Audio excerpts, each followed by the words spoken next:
तर मुटु भएको मान्छेले फाइल खोल्नु पर्यो क्या। मुटु भएको एउटा सिंहको जस्तो मुटु भएको मान्छेले फाइल खोल्नु पर्यो। कुनै एउटा फिस्टे चराको छाती भएको मान्छेले फाइल खोलेर हुँदैन। त्यो मुटु बोकेर, त्यो साहस, त्यो आँट बोकेर हामी आएका छौँ। हामी आन्दोलनमा यो देशलाई लिएर जाने विचार बोकेर आएका होइनौँ। हामी यो व्यवस्थाभित्र भएका विधिका माध्यमबाट विधिको शासन कायम गरेर एकपटक नेपाली जनतालाई त्यो उज्यालो देखाउनुको निमित्त आएका हौँ र कुनै लहरमा आएको होइन। 12 वर्ष अगाडिको भिडियो जो कोहीले अहिले गएर हेरे हुन्छ र त्यतिखेर नि सङ्कट मलाई पूर्ण भनेर सरकारले जत्रो खाल्डो खन्यो, सानो मलाई पूर्ण मात्र मिल्ने खाल्डो खनेको भए त मलाई मात्र पूर्ण मिल्थ्यो। तर यति ठुलो खाल्डो खन्यो कि यी सबैजना यो खाल्डोमा जाकिन्छन्। यति चाहिँ म तपाईँलाई भन्छु। जिल्लै पछि मुद्दा लगाएर हातमा तारिक पर्चा चाहिँ नि थमाइदिएर गएको जनतालाई थाहा छ। प्रशासकीय अधिकृत नपठाएको जनतालाई थाहा छ। खाली गाग्री पठाएको जनतालाई थाहा छ।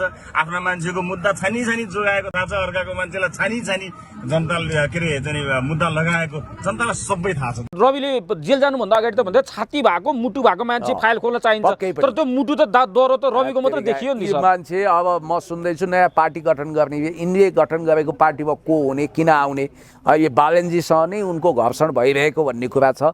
त्यसकारण गृहमन्त्रीले तुरन्त राजीनामा दिनुपर्छ। एक त यो सरकारकै वैधता छैन भने गृहमन्त्रीको कुरै छोडौँ। सुशीला कार्की 5 दिनमा भ्रष्टाचार नियन्त्रण हुन्छ भने होइन, आज 1 महिना बितिसक्यो। खोइ त उहाँको सरकारमै अब भन्नुहुन्छ जगदीश खरेलले त लगभग 5 देखि 15 वर्ष लाग्न सक्छ शून्य हुनको निम्ति। भित्र पनि तपाईँको हिजो पत्रकारिता गर्दा गर्दै टपक्क टिपेर मन्त्री बनाइया हो। अब यहाँ म सुन्दैछु फितिबत्स जोडिएका बारबारा फाउन्डेसनका मान्छेहरू, समता फाउन्डेसनका मान्छे, मूलत पश्चिमा लाइनका अमेरिकन युरोपियन लाइनका मान्छे भटाभट मन्त्री बनाइँदैछन्। अब यो सरकारको रिमोट कन्ट्रोल कहाँ छ? पहिलो कुरो, हामी यस्तो संवेदनशील भू राजनीतिमा छौँ जहाँबाट भोलि फ्री तिब्बत मुभमेन्ट चलाउने एउटा अभ्यास गर्न खोजिँदैछ। हुनाले यो खतरनाक परेड ग्राउन्ड बनाउन खोजिएको अवस्था छ। रविको त्यत्रो मुटु थियो, छाती थियो, जसले 25वटा फाइल खोल्दाखेरि रातारात सरकार ढलियो। तर ओम प्रकाशमा त्यो चाहिँ आँट देखिएन कि गोली हान्नेलाई भन्दा नि गोली खानेलाई चाहिँ भट्टाभट समातेर जेल हाल्न थालिरहेका छन् भन्ने कुरा आइरहेको छ। अब यसमा दुईटा कुरा हो। तपाईँ र मेरो अलिकति दृष्टिकोणमा भिन्नता हो। हजुर, सुदन गुरुङको विषयमा म छुट्टै भनौँला। हजुर, यी रहस्यमय पात्र कहाँबाट इन्जेक्टेड छन् भन्ने विषयमा अब जहाँसम्म प्रहरी प्रशासनको मनोबल खस्काउन र त्यसमा हत्या, हिंसा, लुटपाटलाई वैधता दिन उहाँले कानुन पढेको, वरिष्ठ अधिवक्ता भएको, उहाँको विभागै होइन, गृह प्रशासन उहाँले सम्हाल्ने कुरै होइन। जस्तो अहिलेको कर्तव्यनिष्ठ इमान्दार आइजिपी चन्द्र कुबेर खापुङज्यूले उहाँलाई यो बताइदिनु हो कि सरकार एउटा कुरा हो, राज्य सत्ता फरक कुरा हो। अलिकति फरक हुन्छ। यो प्रोफेसनल संस्था हो, देशको बलियो सङ्गठन हो। आज एउटा गृहमन्त्री आउँछ, त्यसलाई नमस्कार सलाम गर्नुपर्छ, भोलि अर्को आउँछ, ठुलो कुरो होइन। ओम प्रकाशजीको ठाउँमा म आउन सक्छु, भोलि तपाईँ आउन सक्नुहुन्छ, कौन सा ठुलो कुरा हो?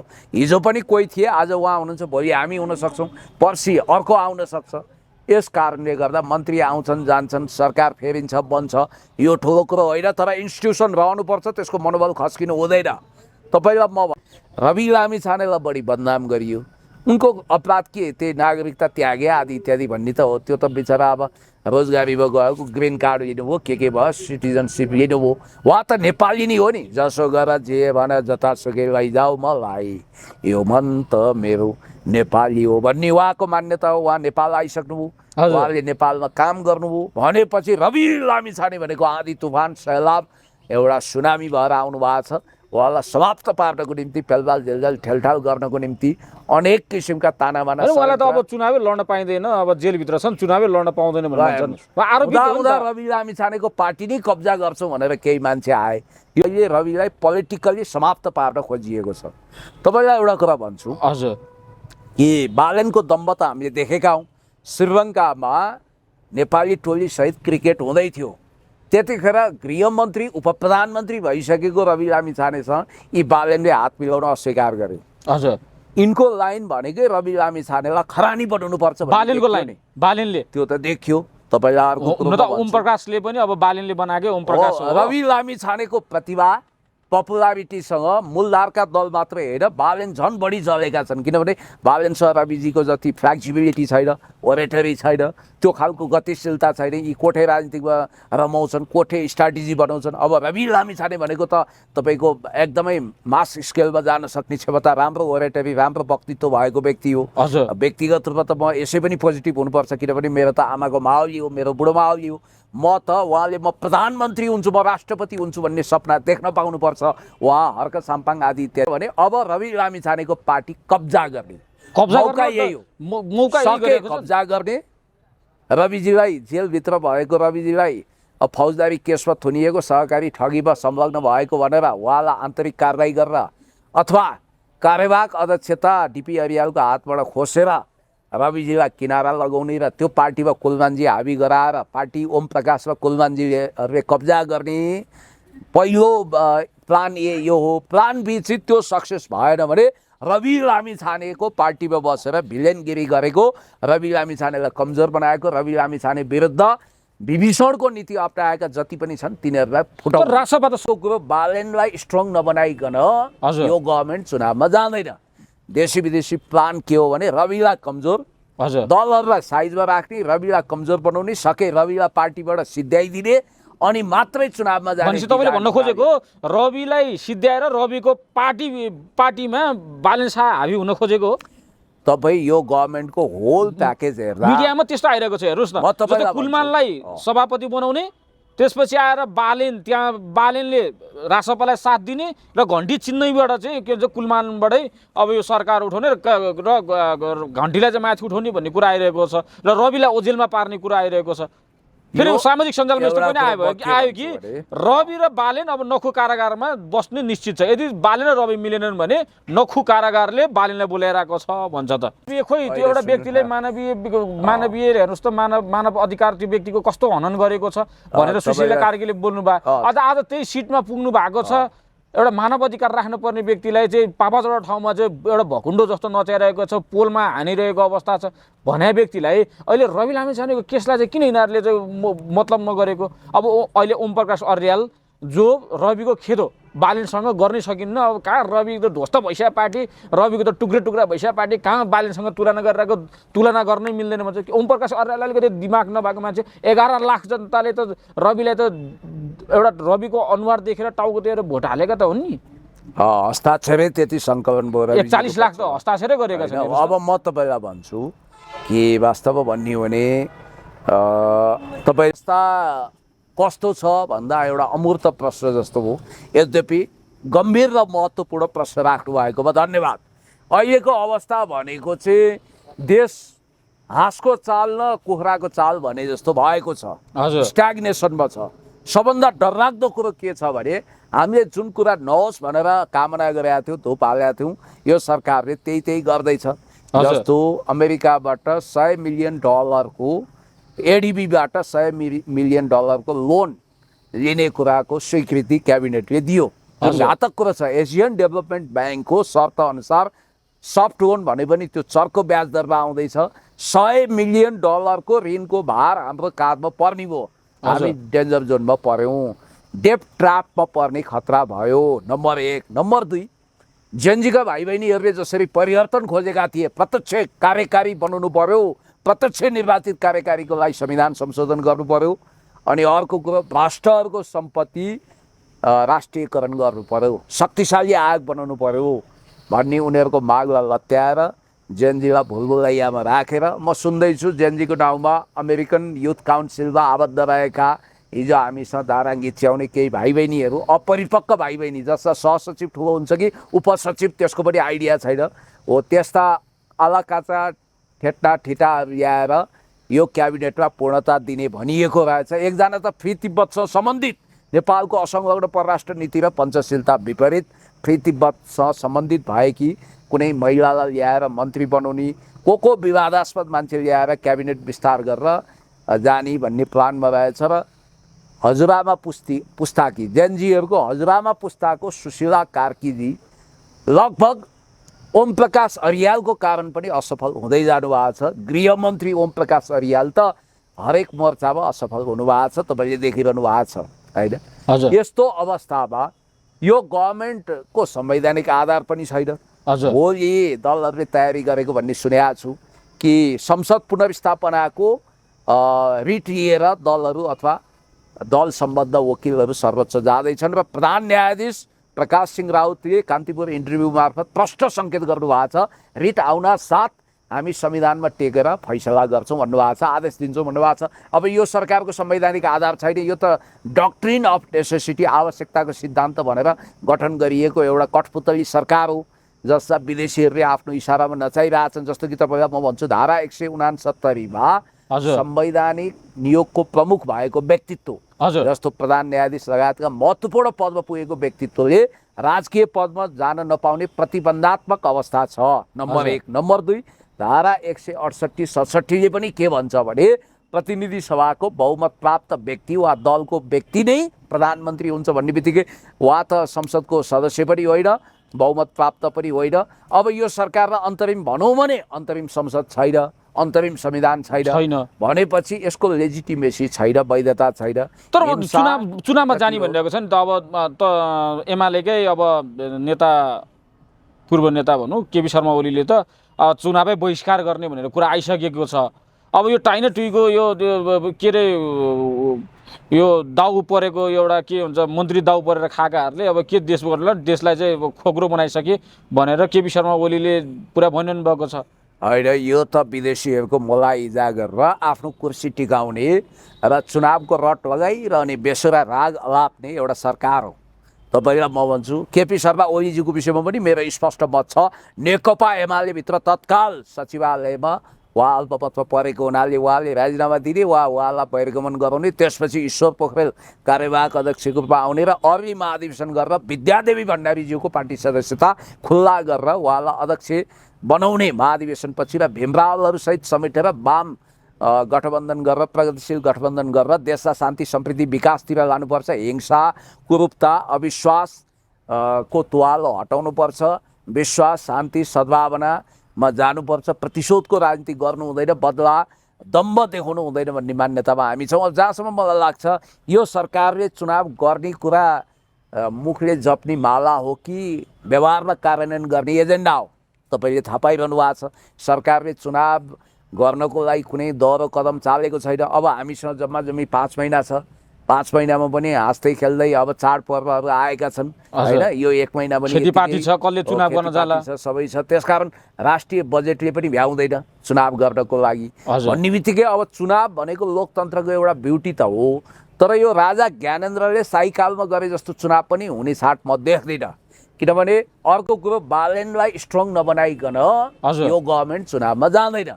देशी विदेशी प्लान के हो भने रविलाई कमजोर दलहरूलाई साइजमा राख्ने, रविलाई कमजोर बनाउने, सके रविलाई पार्टीबाट सिद्ध्याइदिने अनि मात्रै चुनावमा जाने। भनेपछि तपाईँले भन्न खोजेको रविलाई सिद्ध्याएर रविको पार्टीमा बालेन शाह हावी हुन खोजेको हो? तपाईँ यो गभर्मेन्टको होल प्याकेज हेर्दा मिडियामा त्यस्तो आइरहेको छ। हेर्नुहोस् न, कुलमानलाई सभापति बनाउने, त्यसपछि आएर बालेनले रासपालाई साथ दिने र घन्टी चिन्नैबाट चाहिँ के भन्छ कुलमानबाटै अब यो सरकार उठाउने र घन्टीलाई चाहिँ माथि उठाउने भन्ने कुरा आइरहेको छ र रविलाई ओझेलमा पार्ने कुरा आइरहेको छ। फेरि सामाजिक सञ्जालमा यस्तो पनि आयो कि रवि र बालेन अब नखु कारागारमा बस्ने निश्चित छ। यदि बालेन र रवि मिलेनन् भने नखु कारागारले बालेनलाई बोलाइरहेको छ भन्छ त। होइन, त्यो भोलि के होला देखिन्छ, कर्मको फल भोगिन्छ। हत्या हिंसा आदि इत्यादिमा संलग्न भएको फौजदारी केसको रचना गरेको व्यूह रचना गरेको मान्छे धेरै दिन बाहिर रहँदैन। उसको अन्तिम ठेगाना भनेको सेन्ट्रल जेल वा नक्खु कारागारै होला।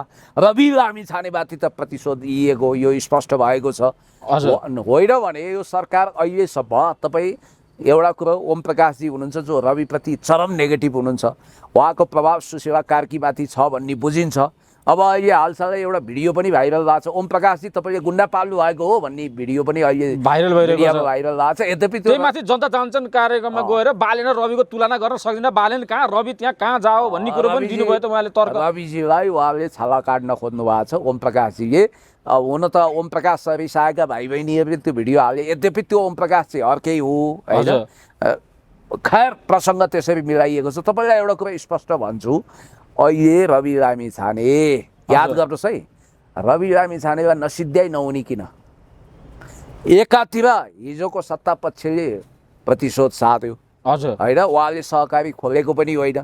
उहाँ गोर्खा मिडिया पालिको प्रबन्ध निर्देशकको हैसियतले चेक काटेको आधारमा सहकारी ठग कहलाइनु हो, उहाँलाई जेल हालियो, सुनवाई काहीँ भएन, बाहिर बसेर केस पनि लड्न पाउनु भएन, उहाँमाथि चरम अमानवीय दुर्व्यवहार पनि भएकै अवस्था हो। अर्कोतिर हेर्ने हो भने अहिले रविलाई पोलिटिकल्ली समाप्त पार्न खोजिएको छ।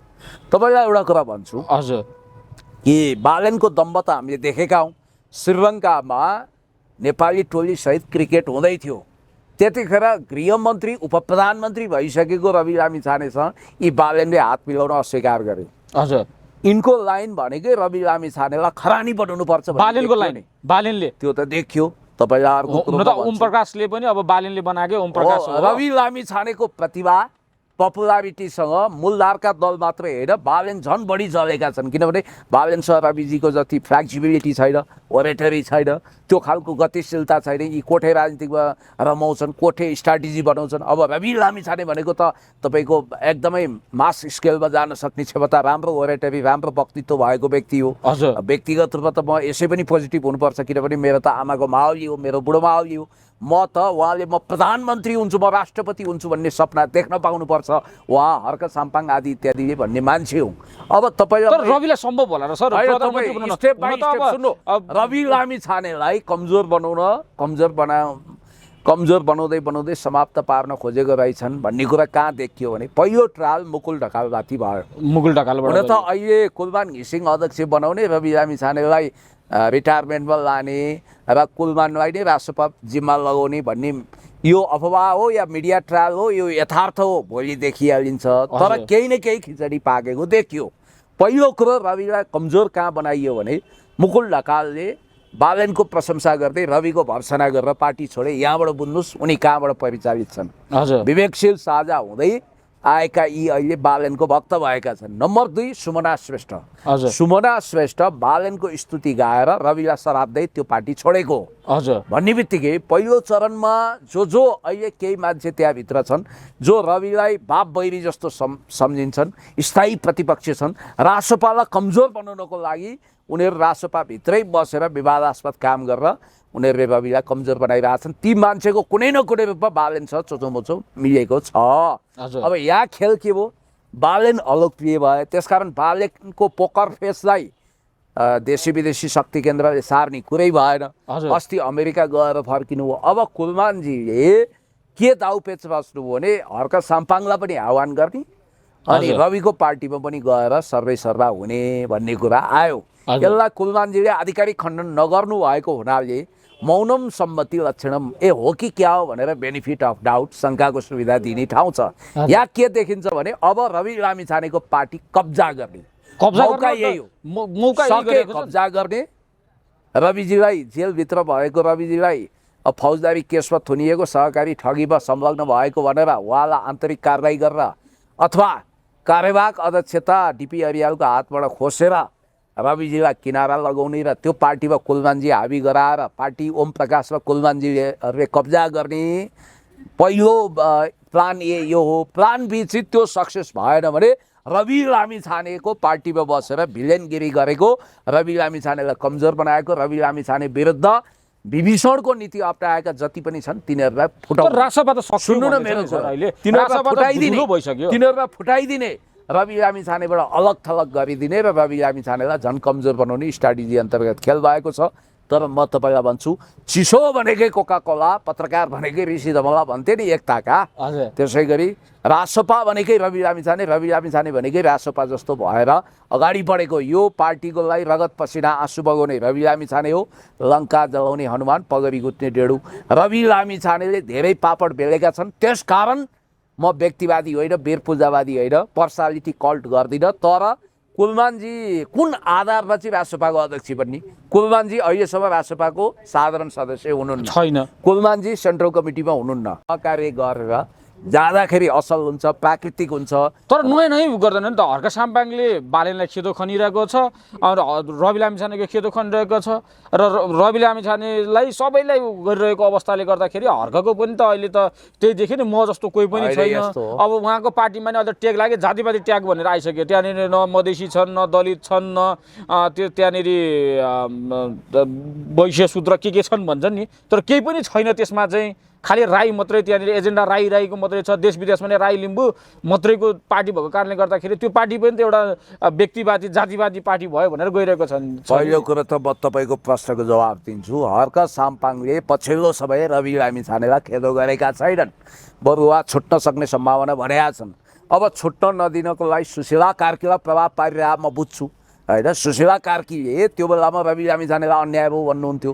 अहिले खोइ त उहाँले अहिले बोल्नु न, अहिले त केही पनि बोल्नु छैन। रविलाई मानवीय खोइ त्यो एउटा व्यक्तिले मानवीय हेर्नुहोस् त, मानव अधिकार त्यो व्यक्तिको कस्तो हनन गरेको छ भनेर सुशीला कार्कीले बोल्नु भयो। आज त्यही सिटमा पुग्नु भएको छ। एउटा मानव अधिकार राख्नुपर्ने व्यक्तिलाई चाहिँ पापाचौडा ठाउँमा चाहिँ एउटा भकुन्डो जस्तो नचाइरहेको छ, पोलमा हानिरहेको अवस्था छ भने व्यक्तिलाई अहिले रवि लामिछानेको केसलाई चाहिँ किन यिनीहरूले चाहिँ मतलब नगरेको? अब अहिले ओम प्रकाश अर्याल जो रविको खेदो बालिनसँग गर्नै सकिन्न। अब कहाँ रवि त ध्वस्त भइसक्यो पार्टी, रविको त टुक्रे टुक्रा भइसक्यो पार्टी, कहाँ बालिनसँग तुलना गर्नै मिल्दैन भन्छ। ओम प्रकाश अर्याल अलिकति दिमाग नभएको मान्छे, 11 लाख जनताले त रविलाई त एउटा रविको अनुहार देखेर टाउकोतिर भोट हालेका त हुन् नि।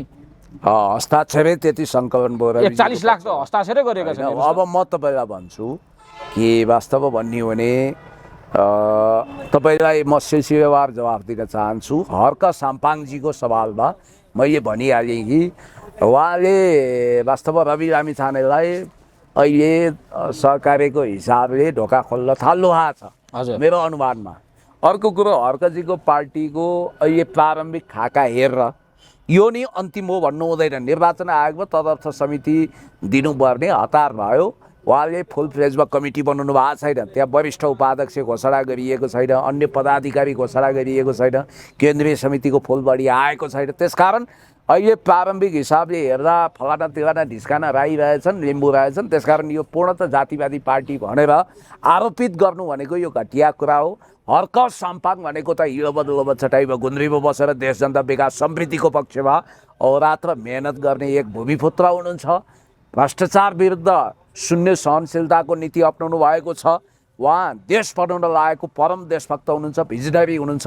From first third world to first भन्ने किताब लेख्ने लिक्वान युको मान्यतालाई नेपालमा लागू गर्नुपर्छ। माटोले पैदा गरेको नेता माटोसँग घुल्दै गर्नुपर्छ भनेर उहाँ अगाडि बढ्नु भएको छ। रवि लामिछाने भनेको पनि अद्भुत प्रतिभा भएको व्यक्ति हो।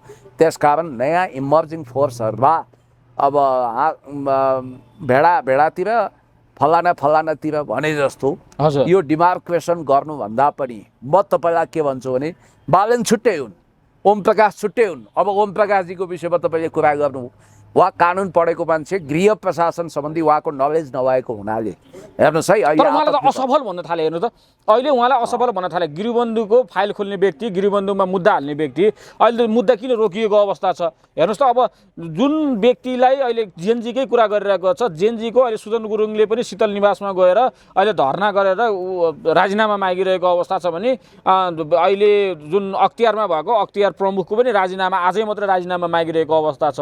अब यहाँ राजीनामा पनि नदिने, पक्राउ पनि नगर्ने, अनि त्यसपछि असफल भएको कारणले गर्दाखेरि रविको खोजी र चौतर्फी चर्चा भइरहेको छ। रविको त्यत्रो मुटु थियो, छाती थियो, जसले 25वटा फाइल खोल्दाखेरि रातारात सरकार ढलियो। तर ओम प्रकाशमा त्यो चाहिँ आँट देखिएन कि गोली हान्नेलाई भन्दा नि गोली खानेलाई चाहिँ भट्टाभट समातेर जेल हाल्न थालिरहेका छन् भन्ने कुरा आइरहेको छ। अब यसमा दुईटा कुरा हो, तपाईँ र मेरो अलिकति दृष्टिकोणमा भिन्नता हो। हजुर, सुदन गुरुङको विषयमा म छुट्टै भनौँला। हजुर, यी रहस्यमय पात्र कहाँबाट इन्जेक्टेड छन् भन्ने विषयमा अब जहाँसम्म प्रहरी प्रशासनको मनोबल खस्काउन र त्यसमा हत्या, हिंसा, लुटपाटलाई वैधता दिन उहाँले कानुन पढेको हो, वरिष्ठ अधिवक्ता भएको उहाँको विभागै होइन, गृह प्रशासन उहाँले सम्हाल्ने कुरै होइन। जस्तो अहिलेको कर्तव्यनिष्ठ इमान्दार आइजिपी चन्द्र कुबेर खापुङज्यूले उहाँलाई यो बताइदिनु हो कि सरकार एउटा कुरा हो, राज्य सत्ता फरक कुरा हो, अलिकति फरक हुन्छ। यो प्रोफेसनल संस्था हो, देशको बलियो सङ्गठन हो, आज एउटा गृहमन्त्री आउँछ त्यसलाई नमस्कार सलाम गर्नुपर्छ, भोलि अर्को आउँछ, ठुलो कुरो होइन। हजुर। ओम प्रकाशजीको ठाउँमा म आउन सक्छु, भोलि तपाईँ आउन सक्नुहुन्छ, कौन सा ठुलो कुरा हो? हिजो पनि कोही थिए, आज उहाँ हुनुहुन्छ, भोलि हामी हुन सक्छौँ, पर्सि अर्को आउन सक्छ।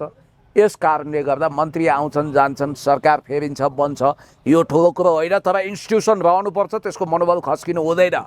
तपाईँलाई म भन्छु, जेएनजीको दबावको नाउँमा ओम प्रकाशजीले 24 गतेको घटनामा तोडफोडमा पुलिस मार्न अथवा पुलिसलाई राज्यको सम्पत्ति नष्ट भ्रष्ट गर्न जो प्रयोग भएका थिए तिनीहरूलाई जेएनजीको मान्छे भनेर उहाँले छोडिदिनु भयो।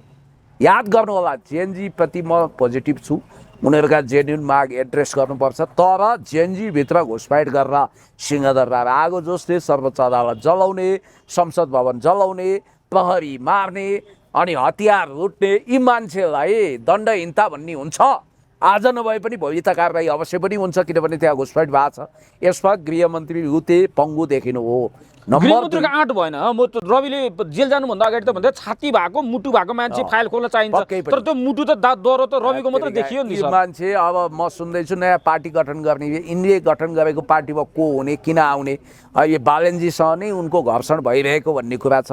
त्यसकारण गृहमन्त्रीले तुरुन्त राजीनामा दिनुपर्छ। एक त यो सरकारकै वैधता छैन भने गृहमन्त्रीको कुरै छोडौँ। सुशीला कार्कीले सुन्नु न, 5 दिनमा भ्रष्टाचार नियन्त्रण हुन्छ भने होइन, आज 1 महिना बितिसक्यो, खोइ त उहाँको सरकारमै अब भन्नुहुन्छ जगदीश खरेलले त लगभग 5 देखि 15 वर्ष लाग्न सक्छ शून्य हुनको निम्ति भ्रष्टाचार भित्र पनि तपाईँको हिजो पत्रकारिता गर्दा गर्दै टपक्क टिपेर मन्त्री बनाइया हो। अब यहाँ म सुन्दैछु प्रीतिबद्धसँग जोडिएका बारबारा फाउन्डेसनका मान्छेहरू, समता फाउन्डेसनका मान्छे, मूलतः पश्चिमा लाइनका अमेरिकन युरोपियन लाइनका मान्छे भटाभट मन्त्री बनाइँदैछन्। अब यो सरकारको रिमोट कन्ट्रोल कहाँ छ?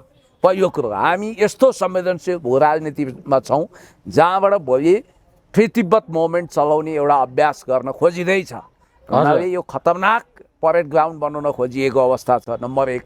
नम्बर 2, अब सुदन गुरुङको कुरो गरौँ। हो, तपाईँ यहाँबाट बुझ्नुहोस्, को त सुदन गुरुङ? उनी अहिले जेएनजीका लिडर, जेएनजीका नेता। सुन्नु, ए लेभल पास नगरेपछि फ्रस्ट्रेट भएर हिँडेका उनी सिधा वेबसाइटमा गएर हेर्नुहोस्, फ्री तिब्बतले उनलाई पैसा दिएको छ, फ्री तिब्बतको पैसामा उफ्रिएका छन्। नेपालमा बसेर फ्री तिब्बत मोमेन्ट चलाउने यी सुदन गुरुङ ओभर रेटेड मान्छे हुन्। यिनलाई महत्त्वका साथ राष्ट्रपति प्रधानमन्त्रीका किन लगिएको छ? पहिलो कुरो। दोस्रो कुरो, सुदन गुरुङको नेपाली समाजमा के योगदान छ? मैले जस्तो गरिब दुखी रोगी असहायलाई लाखौँ मद्दत गरेर आएको मान्छे पनि होइन, केही पनि छैन भन्नाले शक्ति केन्द्रले फिट गरेको, शक्ति केन्द्रले प्रमोट गरेको मान्छे हुन् सुदन गुरुङ। र सुदन गुरुङलाई महत्त्व दिनु हुँदैन। र यसै त उनी पानी बाँड्न आएका मान्छे अहिले जेएनजी मोमेन्ट कब्जा गरेका छन्। उनी जेएनजी पनि होइनन् उमेर समूहको हिसाबले, उनी माथि फौजदारी जाहेरी पनि छ, यत्रो हिंसा मचाउने भनेर। त्यसकारण बालेन शाह, सुदन गुरुङहरूको उद्देश्य खतरनाक छ। यिनीहरूलाई मूलधारमा आउने यो जुन भाउतो छ त्यसलाई रोक्नुपर्छ भन्ने मेरो मत हो, नम्बर 1 होइन। नेपालमा बसेर तपाईँको नेपालको शान्ति, नेपालको विदेश सम्बन्ध खलबल ल्याउन आएका कुपात्रहरूलाई कुनै महत्त्व दिनु हुँदैन। आइएनजिओ कुन आधिकारिक ढङ्गले यिनले गृह सचिवलाई आदेश दिन्छन्? कुन आधिकारिक निकाय हुन् यिनी? यिनलाई के नियुक्ति दिएको छ राज्यले? बस्छन्, सबैलाई आदेश दिन्छन्। अनि यो सरकारको वैधता केही छ भनेपछि एउटा अवैध मान्छेलाई अवैधानिक तरिकाले जहाँ पनि हावी हुन दिएको अवस्था छ। यही रहस्यमय डरमर्दो अवस्था आएको छ। त्यसकारण मलाई लाग्छ अब जेएनजीका एकदमै जेन्युन भाइ बहिनीहरूले अब वास्तवमा भन्ने हो भने लाखौँ लाख जेएनजीहरू फेरि उत्रिने, त्यो पनि अति शान्तिपूर्ण तरिकाले, हातमा गुलाब लिएर फुल लिएर, एउटा पनि हिंसा नगर्ने, एकदम गान्धीवादी बुद्धवादी तरिकाले लाखौँ युवाहरू सडकमा उत्रिएर सुशीला कार्कीको राजीनामा मागेर अन्तरिम संसद बनाएर अन्तरिम मन्त्रीमण्डल घोषणा गरेर संविधानको पुनर्लेखन गरेर जानुपर्ने अवस्था छ। Everything is possible, nothing is impossible.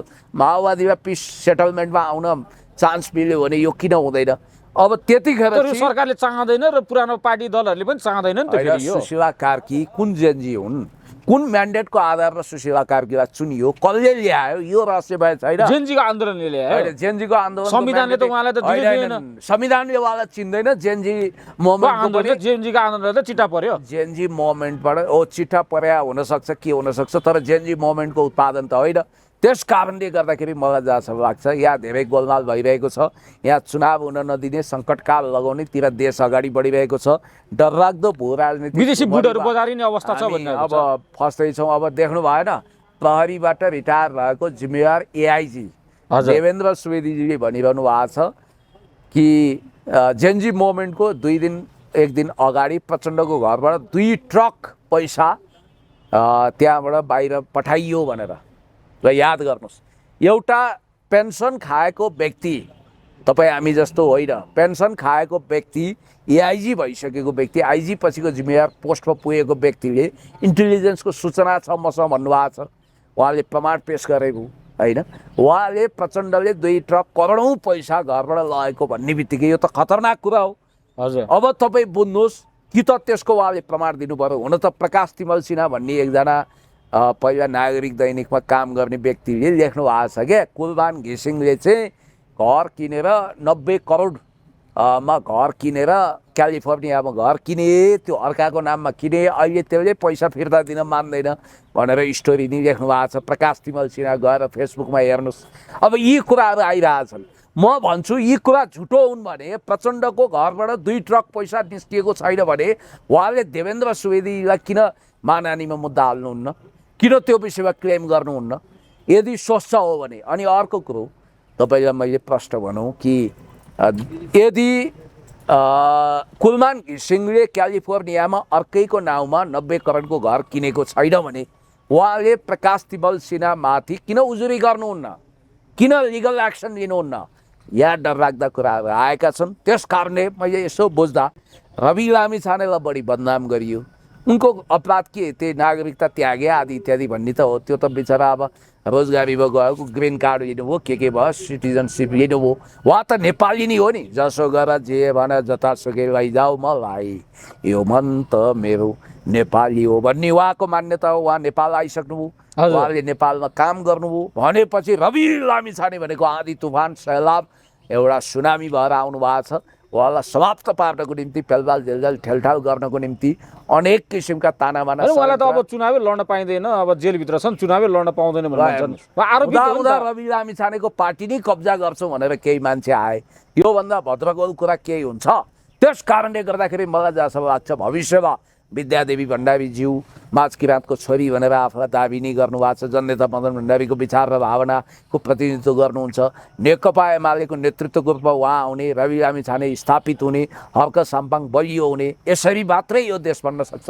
बाँकी यो बिचका बिचौलियाहरू, पावर ब्रोकरहरूको काम छैन। अब यो देश बनाउने भनेको जनताले हो। हस् पुण्य सर, समय दिनुभयो, धन्यवाद। ल धेरै धेरै धन्यवाद। खबरदार म यति कुरा भन्छु, रवि लामिछानेलाई समाप्त पार्छु भन्नुभयो भने तपाईँ आफै खाडलमा जाकिने सम्भावना हुन्छ। किनभने रवि लामिछाने अब अदालती प्रोसेसबाटै आउनुहुन्छ। मलाई त अहिले शङ्का लाग्न लाग्यो, रवि लामिछानेलाई झन् कमजोर पार्न, उहाँलाई समाप्त पार्न त उहाँको फाइल रहेको अदालतहरू जलाइएको होइन भन्ने पो लाग्न लाग्यो। तर सत्य डग्दैन, झुटो टिक्दैन भने जस्तो रवि लामिछाने प्रति सुशीला कार्कीले कुनै अतिरिक्त दया माया गर्नुपर्छ भनेको होइन। उहाँको मुद्दालाई अगाडि बढाउने गरी प्रोसेस चाल्दाखेरि कतै बाधा व्यवधान नहोस् भन्ने चाहन्छु। म आशा गर्छु निकट भविष्यमा उहाँ क्लिन चिट सहित आउनुहुन्छ। होइन भने पनि उहाँ बाहिर बसेर मुद्दा लड्न पाउनुहुन्छ। अब यो फागुनमा नहुने चुनावको घोषणा भएको छ, दलहरूसँग छलफल पनि भयो। अब जेएनजीका नाउँमा उनीहरूका प्यारा मान्छेहरूलाई अगाडि बढाइएको छ। तर यो देश बनाउने हो भने म प्रष्ट छु। अब जस्तो तपाईँले मलाई बिदा त दिनुभयो, तर निकोलस भुसालकै विषयमा पनि हामीले कति कुराहरू गर्न बाँकी छ होइन। अब उनले के भनेका थिए भने म त गाँजा छुटाउने डाक्टर हुँ भनेका थिएँ नि होइन। तर प्रहरीको फरेन्सिक रिपोर्टमा त के देखियो भने निकोलस भुसालले गाँजा सेवन गरेका रहेछन् भन्ने मेडिकल रिपोर्टमा आयो, सामाजिक सञ्जालमा आयो। यदि हो भने स्वीकार र आगामी दिनमा सच्चिने कुरा गरे हुन्थ्यो नि। अनि अर्को कुरो, उनले एउटा भिडियो तपाईँले हेर्नु भएको छ? 6 मैले हेरेको छु। तपाईँलाई म देखाइदिन्छु। उनले पोहोर भदौमा हतियार निस्किन्छ, देशमा वितण्डा हुन्छ, बवाल हुन्छ भनेर भनेका रहेछन्। म एकचोटि त्यो तपाईँलाई भिडियो देखाइदिन्छु। यो भविष्यवाणी गरेको हो कि सुनियोजित षड्यन्त्र थियो, घर जलाइन्छ, कार जलाइन्छ, सबै गरिन्छ भनेर उनले भनेका रहेछन्। यो भिडियो पनि एकचोटि नजर गरौँ अनि त्यसपछि हामी बिदा लिउँला। र निकोलस भुसालजीलाई असली रूपमा चिन्ने मौका पनि तपाईँ पाउनुहुन्छ। अब यी मान्छेले पहिल्यै अब एकदमै तपाईँको आफूलाई एकदम आध्यात्मिक सम्झिएर होइन यिनले अब घेरू वस्त्र लगाउने म तपाईँलाई उनको एउटा स्ट्याटस उनको एउटा भिडियो तपाईँलाई देखाउन चाहन्छु। तपाईँ हेर्नुहोला। तपाईँले हेर्नु भएको छ कि छैन? मैले हेर्न त हेरेको थिएँ सर। म तपाईँलाई यो देखाइदिन्छु भिडियो। यो ध्यानपूर्वक हामीले हेर्नुपर्छ, सुन्नुपर्छ। जस्तो 2-3वटा टुक्रा भिडियो छ होइन। अब यिनको असली कुराहरू यहाँ छ त्यस्तै गर्दा र सुन्नुहोस्। तयार गरेको थिएँ कि अति सैकडाहरू त्यहाँ पनि दसैँको हतियार छ। चुनौती दिन चाहन्छु। सिङ्गल हतियार पनि छ। सब चाहन्छ त कहाँ राख्नु भएको छ त्यस्तो हतियार? भन्दिन भदौसम्म नमार्यो भन्ने सोचेको। भदौसम्म होइन, भदौ 1 गतेमा जनआन्दोलन घोषणा गर्न चाहन्छु। 4 सालको कुरो। 1 गतेदेखि आउनु होला। म ज्ञानेन्द्र साई। अब हामी 1 महिनाभित्र एक-एकजना भ्रष्टाचारीहरूको घर भत्काउँदैछौँ, गाडीमा आगो लाउँदैछौँ, जहाँ देख्यो त्यही जलाउँदैछौँ, लगाउँदैछौँ। अशान्ति मचाउँदैछौँ यो देशमा होइन। अशान्ति हो, अराजक ओली सेरे सबै विदेशीहरूकै दास हुन् कि यिनीहरू गोटी हुन् कि कोही पनि होइन। यिनीहरूलाई त हामीले उसले सिधाइदिन्थ्यो होला कि सर। मलाई 2017 सालमा 2011 सालमा यिनीहरूलाई सिधा हानेर सबै कुराहरू मलाई चाहिँ मान्छेहरूले भन्थे त्यतिखेर चाहिँ। म इन्डिया पढेको मान्छे है, म बेङ्गलोरमा +2 पढेको मान्छे होइन। र अब यिनी कहाँबाट परिचालित यिनको योजना के रहेछ भन्ने थाहा भयो होइन। त्यसकारण भ्रम र भुलभुलैयामा नपरौँ। देशलाई शान्ति आवश्यक छ, सद्भाव आवश्यक छ। भ्रष्ट भनेका पनि यी कारवाही गर्न सक्ने नेपाली हुन् नि। हामीले तिनीहरूको सम्पत्तिलाई राष्ट्रियकरण गर्नुपर्थ्यो। यता हेर्नु त अहिले जति पैसाहरू चले नि तिनीहरूलाई कति चोरी पनि भयो होला।